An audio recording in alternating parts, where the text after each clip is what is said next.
Muito bem. Então, vamos começar nossa abertura.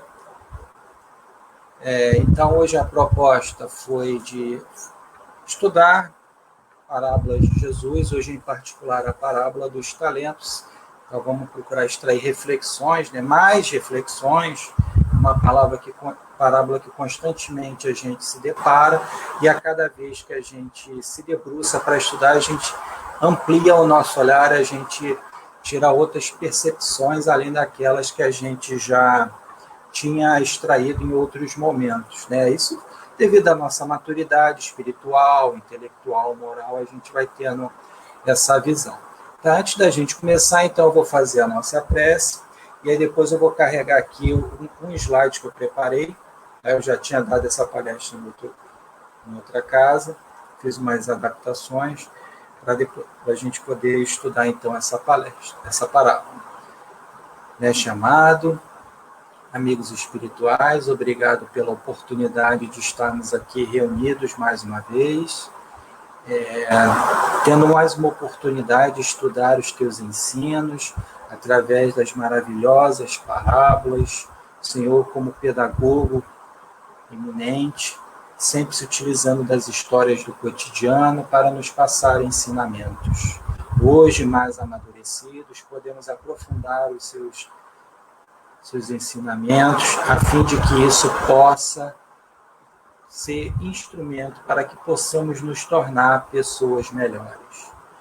Que, estudando a tua parábola, à luz da doutrina espírita, possa clarear os nossos pensamentos, acalentar os nossos corações nas nossas lutas íntimas. Pedimos, então, permissão para darmos por iniciado o nosso estudo de hoje, que assim seja, graças a Deus. Muito bem, galera. Olá, Hugo, meu amigo, tudo bom? Então, hoje aí vamos estudar essa parábola. Deixa eu carregar aqui o meu slide, tá? Para ficar mais dinâmico. Vou ter que carregar aqui, peraí.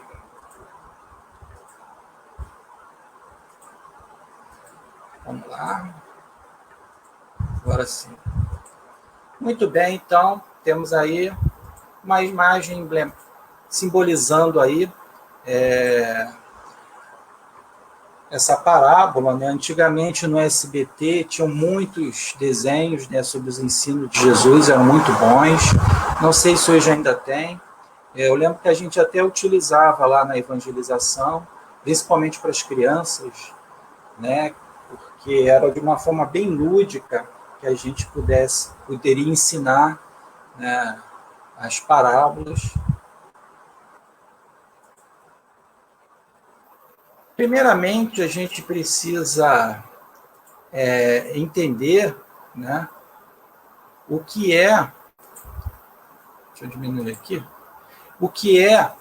Qual o objetivo de Jesus ao ensinar por parábolas? Por quê? Porque ele se utilizava dessa proposta de utilizar parábolas. E aí, Kardec, ele nos explica lá no Evangelho segundo o Espiritismo, no capítulo 18, no item 2. Ele diz o seguinte: Jesus compunha as suas parábolas com os hábitos mais vulgares da vida e as adaptava, esses vulgares no sentido mais triviais, habituais, mais cotidianos, e as adaptava aos costumes e ao caráter do povo a quem falava. Aí agora vem o objetivo. A maioria delas tinha por objetivo fazer penetrar nas massas populares a ideia da vida espiritual. O sentido de muitas parábolas parece ininteligível apenas porque os seus intérpretes não se colocam sob esse ponto de vista. Então, naquela época, para tentar procurar passar os ensinos da vida espiritual, Jesus se utilizava das parábolas, porque se ele fosse procurar falar de tudo ali sem uma alegoria, aquela época nós não entenderíamos, nós ainda éramos crianças espirituais nessas questões. Então, ele se utilizava das parábolas, que eram histórias que ele retirava ali do contexto da época, e nela tinha o objetivo que o povo entendesse a ideia da vida espiritual. Mas por que para muitos parecia ou parece que elas são difíceis de entender? Porque a gente acaba literalizando, acaba achando que está restrito apenas à vida material. E aí, a partir do momento que a gente tira o foco do espiritual para material, ela parece ininteligível.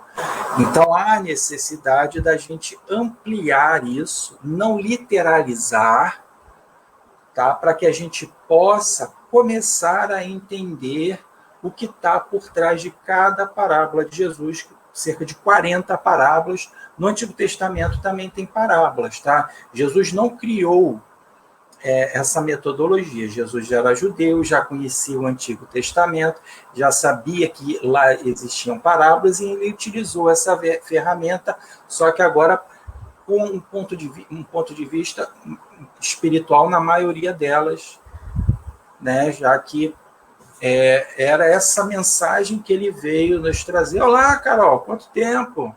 Boa noite, seja bem-vinda. Eliana Maia, bem-vinda, boa noite.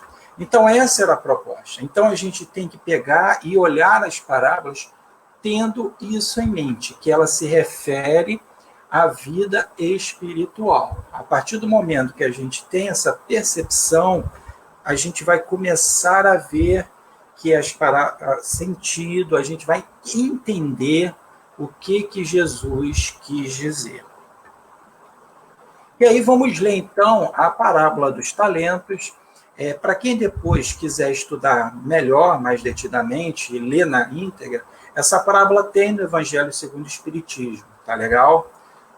Agora me saiu da mente o capítulo, mas ela está lá, se não me engano, é no capítulo Não Servir a Deus e a Mamon, tá? Acho que é no item, capítulo acho que 16 ou 15, o item 6, mas está lá no Evangelho segundo o Espiritismo, tá legal?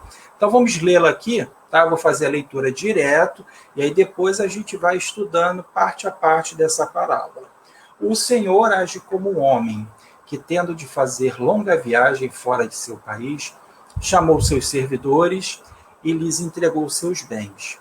Depois de dar 5 talentos a um, 2 a outro e 1 a outro, a cada um segundo a sua capacidade, partiu imediatamente. Então o que recebeu 5 talentos foi-se, negociou com aquele dinheiro e ganhou 5 outros. O que recebera 2 talentos, do mesmo modo, outros tantos. Mas o que apenas recebeu 1, cavou um buraco na terra e aí escondeu o dinheiro de seu amo. Passado longo tempo, o amo daqueles servidores voltou e o chamou a prestar contas. Veio que recebera 5 talentos e lhe apresentou outros 5, dizendo: Senhor, entregaste-me 5 talentos. Aqui estão, além desses, mais 5 que ganhei. Respondeu-lhe o amo: servidor bom e fiel, pois que foste fiel em pouca coisa, confiar-te-ei muitas outras. Compartilha da alegria do teu senhor. O que recebera 2 talentos, apresentou-se a seu turno e lhe disse: Senhor, entregaste-me 2 talentos. Aqui estão, além desses, 2 outros que ganhei. O amo lhe respondeu: Bom e fiel servidor, pois que foste fiel em pouca coisa, confiar-te-ei muitas outras. Compartilha da alegria do teu senhor. Veio em seguida o que recebeu apenas 1 talento e disse: Senhor, sei que és homem severo, que ceifas onde não semeaste, e colhes de onde nada puseste. Por isso, como te temia, escondi o teu talento na terra. Aqui o tens, restitua o que te pertence. O homem, porém, lhe respondeu: servidor mau e preguiçoso, se sabias que ceifo onde não semeei, que colho onde nada coloquei, devias pôr o meu dinheiro nas mãos dos banqueiros, a fim de que, regressando, eu tirasse com juros o que me pertence. Tirem-lhe, pois, o talento que está com ele, e deem-no ao que tem 10 talentos, porquanto dar-se a todos os que já têm, e esses ficarão acumulados de bem. quanto aquele que nada tem, tirar-se-á mesmo o que pareça ter, e seja esse servidor inútil lançado nas trevas exteriores, onde haverá prantos e ranger de dentes. Está no Evangelho de Mateus, capítulo 25, itens de 14 a 30. Olá, boa noite, Silvia. Então, a gente, se for restringir, limitar a nosso ponto de vista ao mundo material, a gente não vai conseguir entender essa parábola, que o servidor distribui os talentos, 5 para um, 2 para outro e 1 para outro, e vai viajar. E quando volta, vem aí a prestação de contas. O que ganhou 5 devolveu, além dos 5, mais 5. O que ganhou 2 devolveu, além dos 2, outros 2. E o que entregou 1 não tinha nada, enterrou o talento, devolveu só esse. Então, os outros dois, os 2 primeiros, foram vistos como servidores bons e fiéis, né, que multiplicaram os bens, e esse último como servidor mau e preguiçoso, que vai ser lançado nas trevas, onde haverá prantos e ranger de dentes. Então, a partir daí, agora a gente vai começar a procurar tirar algumas percepções desse ensinamento aí de Jesus. Tá? Então, vamos analisar passo a passo. Primeiro, houve a distribuição dos talentos. No livro do Rodolfo Caligares, Parábolas e Ensino de Jesus, ele diz que essa entrega de talentos, de quantidade de talentos diferentes, boa noite, Adilton, boa noite, Ginelza, seria porque é de acordo com o nosso crescimento, a nossa evolução, o nosso amadurecimento moral. E aí, o que seriam esses talentos? Seriam as missões. Os que recebem 5 talentos serão aqueles espíritos de escola que têm grandes missões, que influenciam toda uma sociedade, né? Muitas pessoas. Boa noite, Wanda. Os que receberam 2 têm uma missão mais restrita, né? No âmbito mais familiar. Os que receberam 1 têm missão a si próprios somente. Tá? Isso numa colocação do Rodolfo Caligares no livro Parábola e Ensino de Jesus, em que ele estuda várias parábolas, várias das parábolas de Jesus. Então, vamos ver aqui como é que foi a distribuição, como é que a gente entende a distribuição dos talentos. Tendo como ponto de vista a vida espiritual, nós recebemos inúmeros recursos divinos. Um deles, a própria reencarnação, que é através dela, nós temos como missão o nosso crescimento, né, nossa evolução e, ao mesmo tempo, auxiliar no progresso da humanidade. Então, nós viemos com esses recursos da inteligência e muitos outros visando o quê? O nosso progresso espiritual. Como é que nós poderíamos conquistar o nosso progresso espiritual, ter esse compromisso, se nós não tivéssemos instrumentos para fazê-lo? Então, nós temos aí infinitos recursos divinos aí. Wanda, eu acho que é só você, acho que agora todo mundo está escutando. Tá legal? De repente eu posso estar falando baixo. No início era só o problema aqui do ventilador. Então, outra percepção. Deus, ele oferece os meios para que a gente possa desenvolver as nossas potencialidades. E aí, por exemplo, a gente quer trabalhar a questão da paciência. Independente, vamos supor que a gente quer trabalhar como prova, né? Não necessariamente como expiação. Como prova, eu quero trabalhar, desenvolver mais a paciência. Então, qual vai ser os instrumentos que Deus vai oferecer para nós? Vai ser uma família complicada, que vai exigir de mim o exercício da paciência. Se eu preciso trabalhar com a vaidade, às vezes eu vou vir com um corpo físico, talvez com alguns problemas, ter que lidar com a questão da concepção de beleza externa, enfim. Se eu tenho a missão de médico, por exemplo, quero ser um cirurgião. Então, como é que eu vou desenvolver isso? Eu vou vir com o meu cérebro, principalmente, vai vir de forma que eu consiga ter firmeza nas mãos, para que eu possa conseguir fazer as operações, né? Porque já pensou, você vai fazer uma cirurgia, tu vê o médico assim, ó, tu já infartou na mesa lá, né, de cirurgia. Então, Deus sempre oferece os meios para que nós possamos desenvolver as nossas possibilidades, embora nem sempre nós percebamos esses meios ou usemos devidamente. E, claro, na distribuição do talento fica claro que a cada um segundo as suas obras.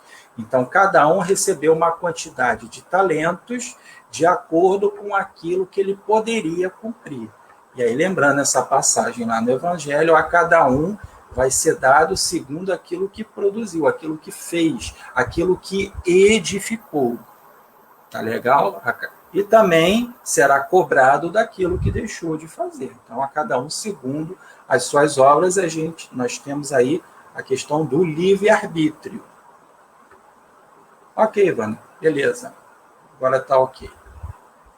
Agora vamos ver como é que foi a utilização dos talentos pelos servidores. Nós já refletimos aqui a questão da distribuição, né, num ponto de vista espiritual, como é que ela se dá. Olá, Alessandra, boa noite. E agora vamos ver como é que foi a questão da utilização dos talentos. Nós vimos que houve diferença quanto à utilização dos talentos. O que a gente percebe? Que os dois primeiros, eles demonstraram o quê? Responsabilidade. Foi confiado a mim aquele talento, que não é meu. Então, está sob minha responsabilidade, então eu preciso cuidar dele, ser diligente, ter o bom senso, o que eu vou fazer com ele, de forma que eu multiplique esse talento, saiba utilizar esse talento. Isso é fruto de quê? De trabalho e dedicação, né, diante das dádivas recebidas. O talento precisa ser trabalhado. O trabalho e o que é o trabalho? De acordo com o Livro dos Espíritos, está lá no capítulo lá das lei do trabalho. Trabalho é toda ocupação útil. Então, eu preciso ter uma ocupação útil para poder usar esse talento que me foi confiado. E dedicação também. Eu tenho que me dedicar a fazer o melhor para que eu possa fazer jus a esse talento que me foi confiado. E os dois primeiros demonstraram isso. O que recebeu 5 devolveu além dos 5 mais 5, que recebeu 2 devolveu além dos 2 mais 2. Então, de acordo com os talentos que eles receberam, que foram diferentes, eles fizeram, cumpriram com o seu papel. Já o terceiro, por medo, vê que não, ele fala que temia, inibição, imaturidade e descompromisso, ele não soube utilizar a concessão celeste. Vê que a frase aqui, eu voltei à parábola e botei em destaque aqui, ó, como eu te temia, escondi o teu talento na terra, e aqui restituo o que te pertence. Vê que o medo aqui foi o principal característica aqui que fez com que ele desperdiçasse essa oportunidade, que aí vem a inibição, a imaturidade, descompromisso. Ele tinha uma responsabilidade ali, mas ele estava com medo e não se preocupou, apenas escondeu para ficar de boa, né, na gíria popular, com o patrão. E aí eu gostaria de dar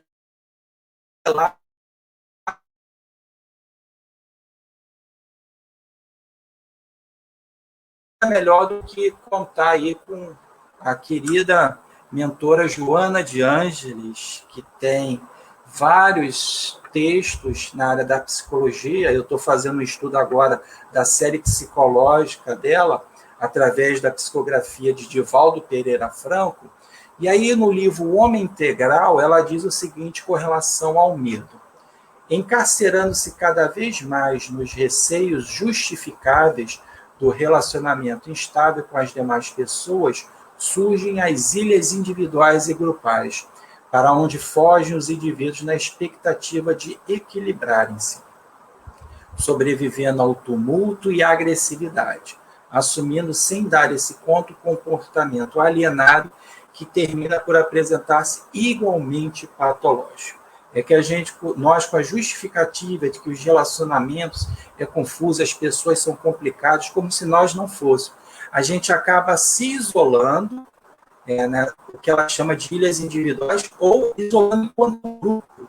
Né? A gente vê muito aí a questão política, a questão de futebol, pessoas que se isolam, né? Um grupo não fala com o outro, até às vezes mesmo na casa espírita, né? Grupos dissidentes que se isolam, na expectativa de, aquele ditado, não quero arrumar confusão, sou da paz, na expectativa de se equilibrar, só que, sem se darem conta, acabam assumindo um comportamento alienado, ou seja, fica completamente alheio ao que está ao seu redor, à sua necessidade enquanto espírito encarnado, e se torna uma patologia. Lembrando que aqui a gente está falando do medo no sentido de fobia. É claro que existe aquele medo que está lá no Livro dos Espíritos, na lei de conservação, que é aquele medo instintivo, que é para nossa preservação, que os animais também têm. E esse medo faz necessário que nós tenhamos. Esse medo que me faz eu me jogar do 8º andar de um prédio, não atravessar a rua vindo o carro em alta velocidade. Não é esse medo que ela está falando. Esse medo faz parte de nós e é importante. Os espíritos falam que é por esse medo que a gente quer continuar a viver. Senão a gente ia querer morrer. Tá? É o medo enquanto patologia, que é a fobia, quando interfere no seu crescimento, você passa a ver uma doença. É isso que ela está falando. E perde as oportunidades, enterra o talento que foi o daquele servidor que, por medo, ele enterrou o talento. Ela ainda fala, então, dessa necessidade de mudança de conduta. Urge uma revisão de consciência.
A necessidade da gente mudar a nossa conduta para que a gente possa se modificar. Tá? Eu estou falando para vocês e estou ajeitando aqui a minha câmera, que ela hoje não está muito.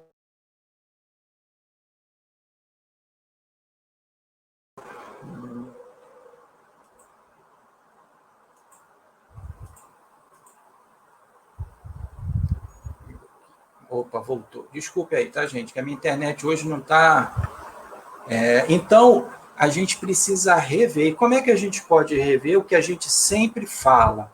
A necessidade do autoconhecimento, está lá no livro, questão 919, lá de Santo Agostinho. Então, urge a gente se autoconhecer para que a gente possa perceber se estamos deixando de utilizar o nosso talento por medo. Tá legal, Valentinho? Obrigado aí pelo feedback. Para ver se a gente está deixando de passar a oportunidade, se estamos enterrando o nosso talento por medo. E aí a gente identificar e procurar trabalhar isso, a leitura, a prece, em alguns casos, por que não, fazer um tratamento, né, um tratamento, uma terapia, algo que possa ajudar a vencer esses medos, que pode estar, como muitas vezes a Joana fala, relacionado a vidas passadas, às vezes complexo de culpa, né, de crimes que tenhamos cometido no passado, erros, e que ficaram encobertos naquela época, e aí a nossa culpa nos chama nessa reencarnação. E onde está a sede disso? Em nós, no nosso o espírito. Não são os fatores externos, e sim a nossa reação a ele.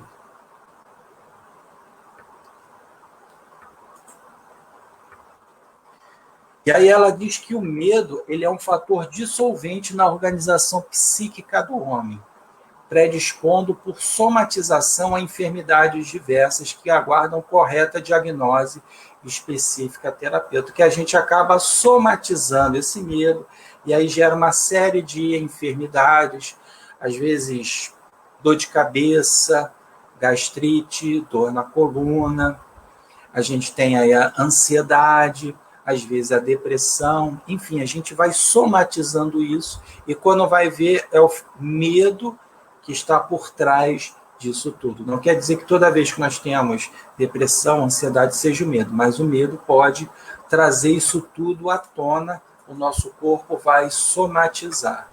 E aí ela diz que à medida que a consciência se expande e o indivíduo se abriga na fé religiosa racional, na certeza da sua imortalidade, ele se liberta, ele se agiganta, recupera a identidade e humaniza-se definitivamente, vencendo o medo e os seus seguidores, sejam de ontem ou de agora, independente se a origem é dessa vida ou é de outra. Então, o espiritismo, que é a fé religiosa racional, a certeza da nossa imortalidade, de entender que isso pode ser algo de outras vidas, e entender a necessidade da gente vencer isso. A gente não pode passar a vida com medo, a gente acaba ficando engessado.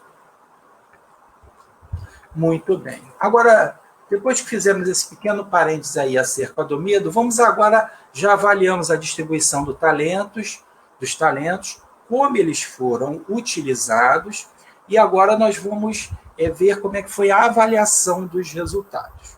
O que é essa avaliação dos resultados? Ela refere-se a um período. Que período esse? A nossa reencarnação, o nosso planejamento aí reencarnatório.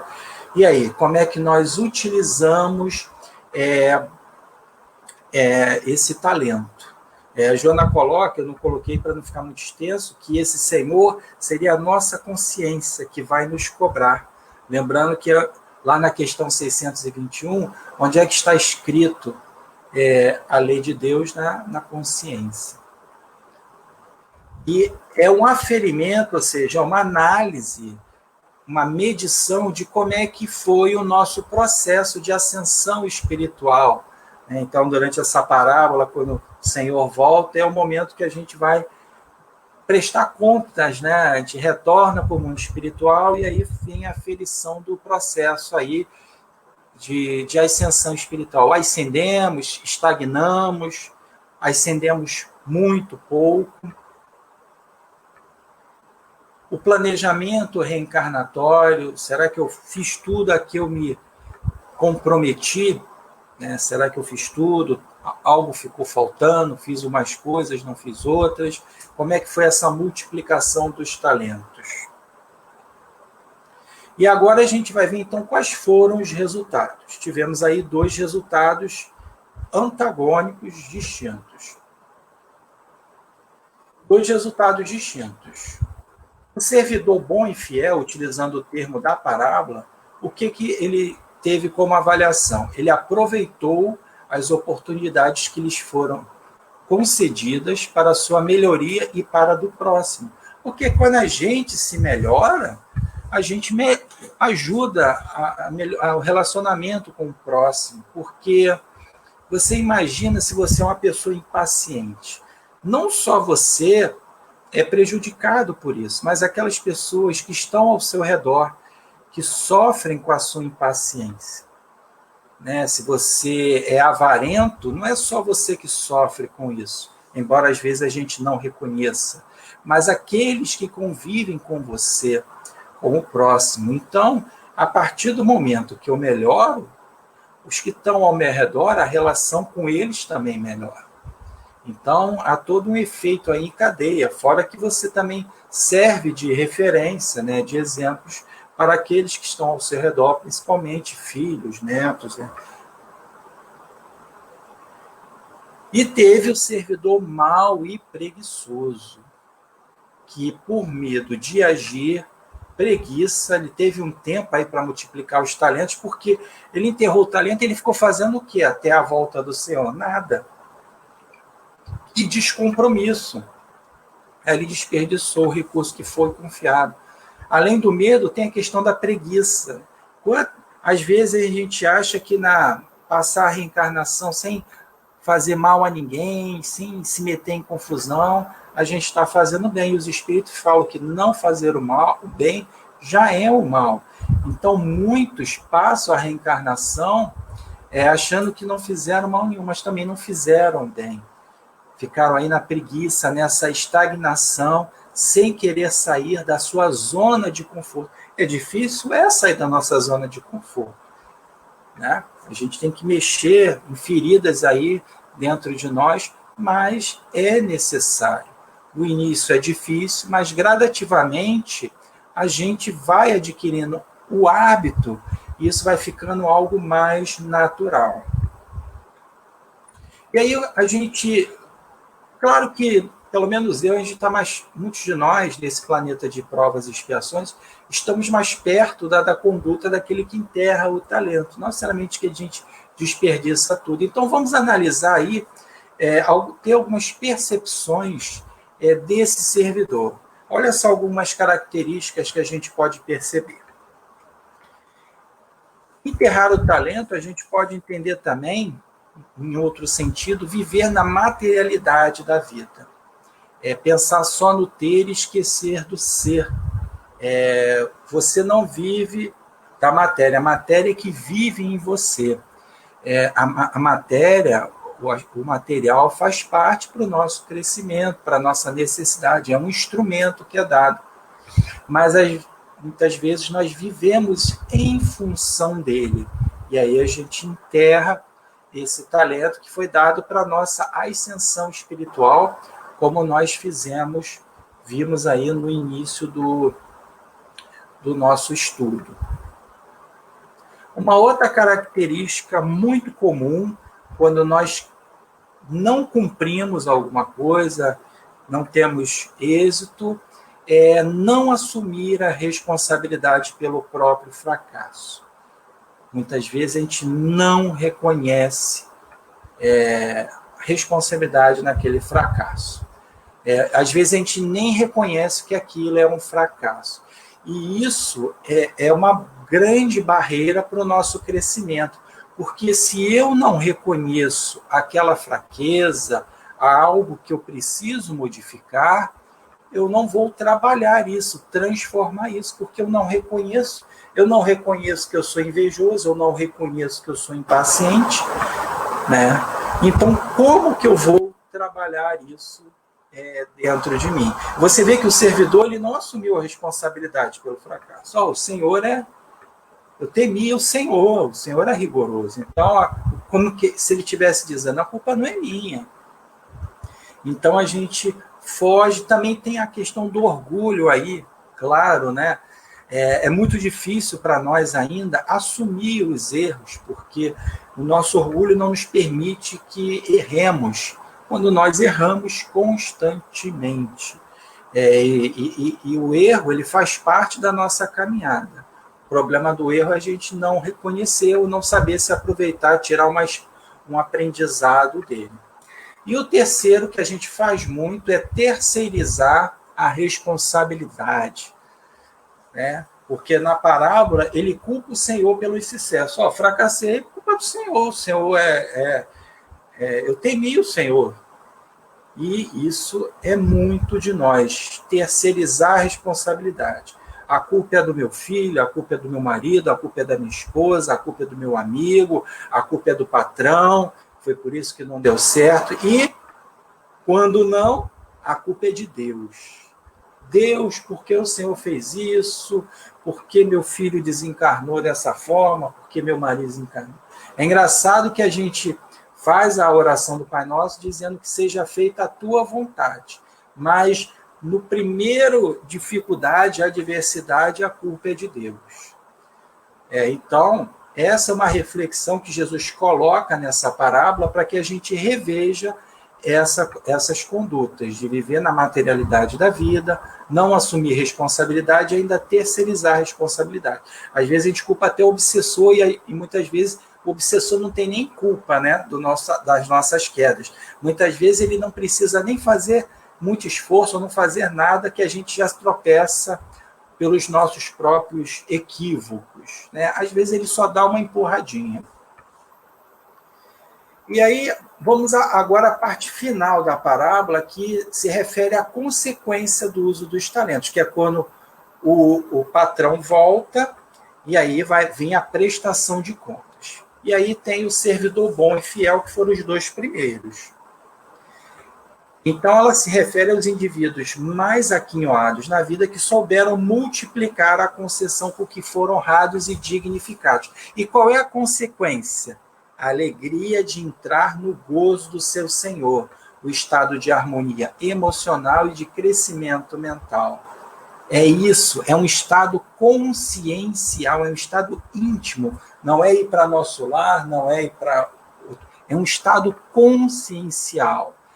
Ou seja, a alegria de estar no gozo do seu Senhor, ter a consciência tranquila, a alegria do dever cumprido, você emocionalmente está harmonizado, cresceu mentalmente, cresceu moralmente. É essa a consequência, é o nosso crescimento e a nossa harmonização. Chegamos ao estado de espírito puro? Não, mas caminhamos bem dentro desse trajeto a que estamos fadados. Isso está no livro Em Busca da Verdade, também da Joana de Ângeles, tá? Aliás, tudo que vai vir daqui para frente, eu retirei desse livro dela, Em Busca da Verdade. Ela tem um capítulo só comentando a parábola dos talentos na ótica da psicologia. Os servos diligentes são aqueles que não se detêm ante as dificuldades existenciais e trabalham para removê-las, facilitando a oportunidade dos que se encontram na retaguarda. São aqueles que iniciam grandes lutas, grandes conquistas, né, e facilitam a retaguarda de muitos outros que vêm atrás. É como se fosse uma floresta, né, em que esse que vem na frente vai cortando, vai abrindo o caminho para os que vêm depois. Eles não se amedrontam diante das dificuldades existenciais que vão existir, mas eles não se abatem diante delas. Pelo contrário, eles trabalham para que elas sejam removidas. A gente pode encontrar uma pedra, uma grande pedra no meio do caminho e parar ali achando que não dá para ultrapassá-la, ao passo que o outro vai ver como uma possibilidade de passar para o outro lado. Agora vamos ver a percepção do servidor mau e preguiçoso. Quais as consequências? O outro que recebeu menos enterrou a moeda preciosa, dominado pela preguiça moral de a multiplicar. Todos os valores que sejam sepultados no solo da indiferença e da falsa justificativa se transformam em sofrimento interior, porque a culpa que se apresenta no momento da prestação de contas leva-o às lágrimas e às lamentações. Muitos de nós passamos indiferente à vida, ao próximo, e isso tem um preço. A falsa justificativa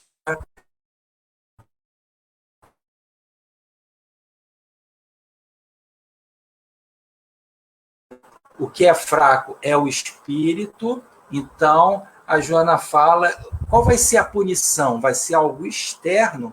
Não, ela fala que é um sofrimento íntimo, interior. Por quê? A culpa vai ficar batendo, martelando na hora do momento da prestação de contas. A gente vai se dar conta do talento que a gente desperdiçou, as lágrimas e as lamentações, muitas vezes ao desequilíbrio, e aí vamos E aí, vamos contar com a ajuda do anjo da guarda, dos mentores, para que possam nos ajudar nesse momento de desequilíbrio e nos prepararmos para uma outra reencarnação, talvez mais difícil, talvez com as mesmas provas, porque nessa a gente fracassou. E a Joana tira uma outra percepção desse que enterrou o talento. Esse acomodado guardador da moeda, embora houvesse agido de forma equivocada, ele poderia ter se complicado perdendo-a do jogo, usando-a de forma incorreta, o que lhe causaria situação mais deplorável, como acontece que todos que se utilizam dos valores de que são investidos para a degradação, para as aventuras perturbadoras, os prazeres sem rumos. Ou seja, ela diz que poderia ainda ser pior, porque ao invés de ter enterrado o talento, ele fazer mau uso desse talento. Vamos ver então na área sexual. A energia sexual, que é uma energia para reprodução, para ser bem usado, né, com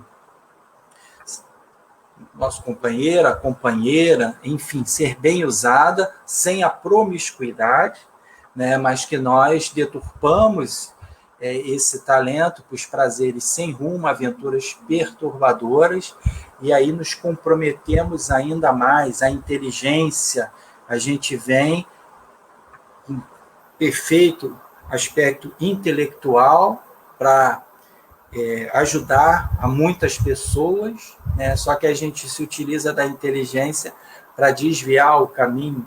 Quantos de nós espíritas que já não erramos no campo da religião em épocas passadas, né? Utilizamos da palavra ao invés de consolar, de ajudar, para rebaixar, para humilhar, para perturbar.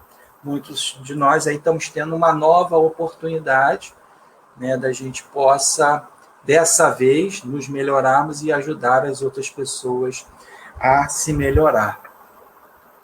E aqui na parte final, ela traz uma reflexão acerca de alguns talentos que o Senhor nos oferece. A saúde, seu possuidor que tem por dever preservá-la, multiplicando as experiências iluminativas e o crescimento intelecto-moral. Então, a saúde é um talento que nós temos, mas será que nós estamos usando bem a nossa saúde física, a nossa saúde intelectual, intelecto-moral? Então, é algo a se repensar. O que eu estou fazendo no meu corpo físico? Eu estou deteriorando de acordo com o que eu me alimento, de acordo com o que eu faço, de acordo com o que eu bebo?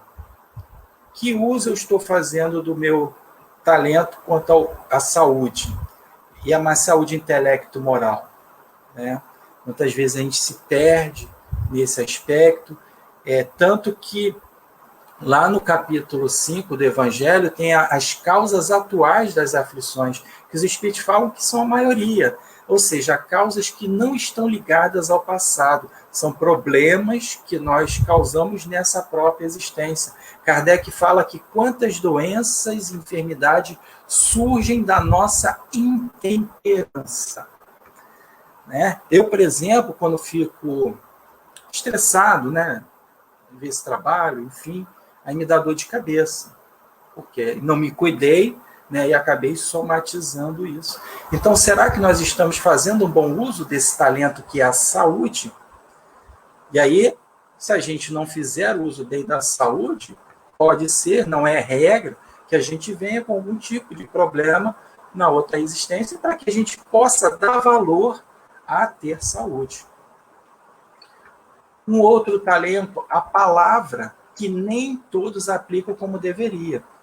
Realmente, né? A gente usa a palavra para fazer maledicência, para causar intriga, para humilhar, para oprimir, para rebaixar o outro. E a palavra é um talento que nos é conferido. Quantas pessoas aí não têm o dom da palavra, não tem como se expressar? E nós temos, e ao invés de utilizarmos a palavra para consolar, e Kardec fala na Gênese, na parte dos fluidos, que quantos médicos, quando se diz que o médico cura com boas palavras, é a mais absoluta verdade, porque uma palavra de consolo, você está imbuído ali de fluidos reparadores que podem ajudar. Quantas pessoas que estão em depressão, que às vezes ligam lá para o CVV, ou fala com um amigo, vai assistir uma palestra e sai dali uma outra sintonia. Por quê? Porque eu ouvi uma palavra que consola, que edifica, que eleva. Não quero dizer que não deve falar algo para um amigo que precisa ser melhorado, uma crítica, mas o problema é a forma como nós falamos, o sentimento com que nós falamos. O discernimento e a razão, né? Entendimento de que nós somos seres integrais, espírito e corpo, usar a razão para entender a nossa realidade espiritual, ter o discernimento, só que muitas vezes a gente não tem esse discernimento, né, de saber as realidades espirituais, saber separar as coisas, a gente mistura muito, às vezes é para agir racional, a gente age só com o emocional, às vezes é o racional, a gente age com o emocional, a gente ainda escorrega muito na questão do uso da razão, do discernimento, da ponderação. Eu sou sincero, tudo bem, mas há momentos em que você fale o que pensa. Né? Minha mãe, por exemplo, ela é hipertensa, ela toma 2 comprimidos para pressão. Eu vou chegar para ela, tive um problema lá no trabalho, eu vou chegar assim, falar de forma clara e explícita para ela? Eu não posso, e a dela é emocional. Então, há momentos, nem tudo eu preciso falar para ela. Uma pessoa está muito mal, está passando por dificuldade, errou, aí você, no intuito de ser sincero, vai falar toda a verdade que ela errou, a pessoa vai ficar mais para baixo. Então, é importante que a gente saiba utilizar o discernimento, a razão, essa sensibilidade.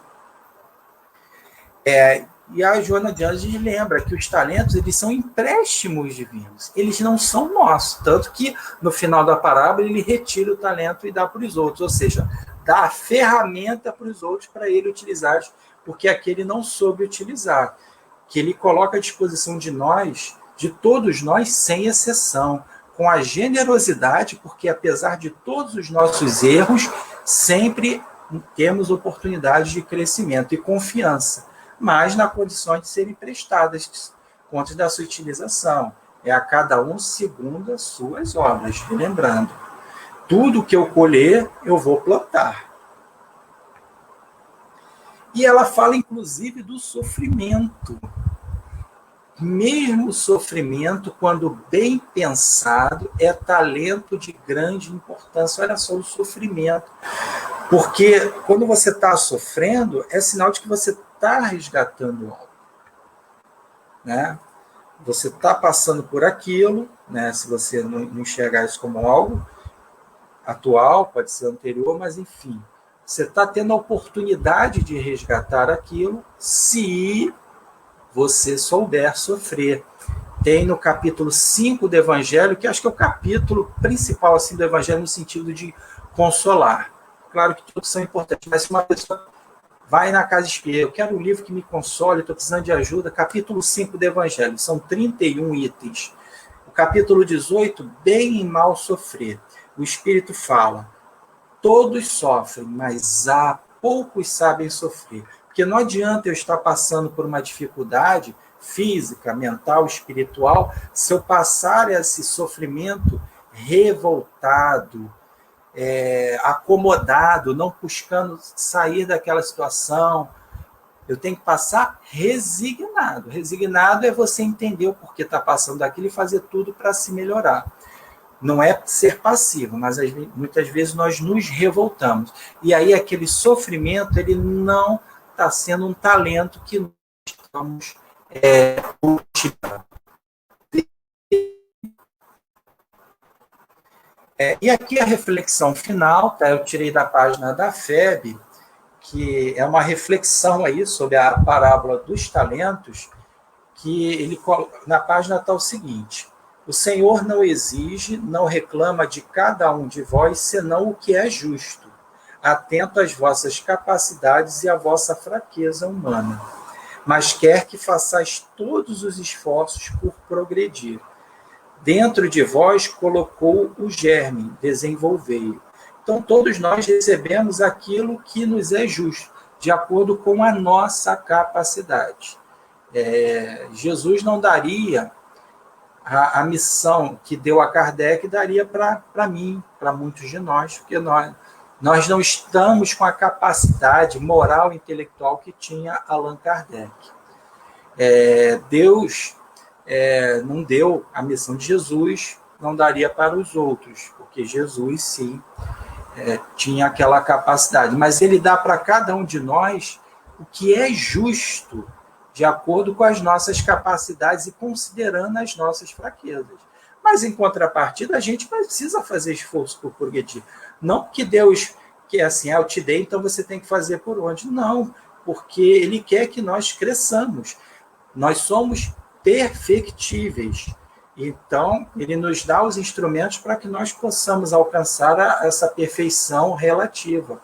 Mas muitos de nós titubeamos no meio do caminho, alegando que não temos condições, que está muito acima de nós. Não, é o que nós temos capacidade e podemos buscar ajuda. Nós temos familiares, temos amigos, temos a casa espírita, temos os livros, temos a prece, que é um excelente instrumento, para que a gente possa buscar ajuda. Em últimos casos, na questão da psicologia, algumas fobias, pedir ajuda terapêutica. Então, todos nós nos ajudando, tudo começa aí pela questão do autoconhecimento. Tá legal? Então, vamos encerrar aqui nossas reflexões, até que conseguir não demorar muito.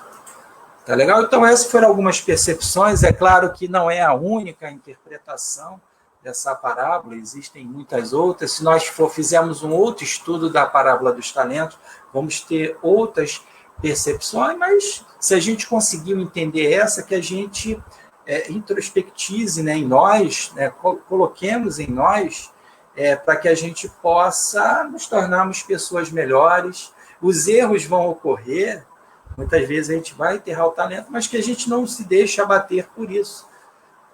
Que a gente aprenda com os erros, não é para a gente ser conivente com eles, mas também não ficar com aquela culpa, aquela cobrança.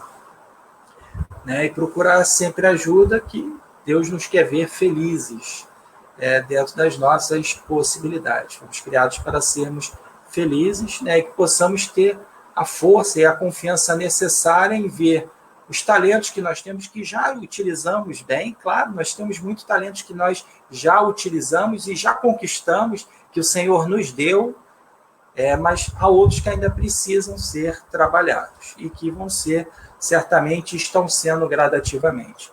Tá legal, meus amigos? Então, vamos dar por encerrado aí essa palestra. Já vou até fazer propaganda da próxima palestra, porque é um tema que eu há muito tempo já queria que fosse abordado aqui. Eu não queria que fosse eu, queria que fosse uma pessoa que tivesse mais relação com essa área. Então, nós vamos falar da depressão, que assola a humanidade, aumentou muito durante essa pandemia. Então, eu tenho uma amiga que ela é psicóloga, e eu a convidei, ela aceitou. Então, na sexta-feira que vem, não percam, divulgue. O tema vai ser depressão, claro, sobre a ótica espírita. Então, o que a gente pode fazer para lidar com isso, se nós temos pessoas aí próximas que têm essa dificuldade. Tá legal, meus amigos? Vamos, então, fazer a nossa prece de encerramento, agradecendo aí a todos mais uma vez a participação, a paciência aí com os problemas tecnológicos que surgiram ao longo da palestra. Mestre amado, amigos espirituais, obrigado aí pela oportunidade de realizarmos o estudo hoje, por ter nos amparado para que a palestra pudesse desenvolver. Apesar dos problemas técnicos, conseguimos, com a ajuda dos amigos espirituais, desenvolver a palestra, e que possamos, então, cada vez mais estarmos conscientes dos talentos que Deus nos concede para a nossa ascensão espiritual. Que diante das dificuldades, dos medos, a gente procure ajuda nas nossas orações, nas nossas leituras, ao nosso anjo da guarda, e em alguns casos a terceiros, para que possamos superar esses medos, a preguiça, o descompromisso. Muito obrigado.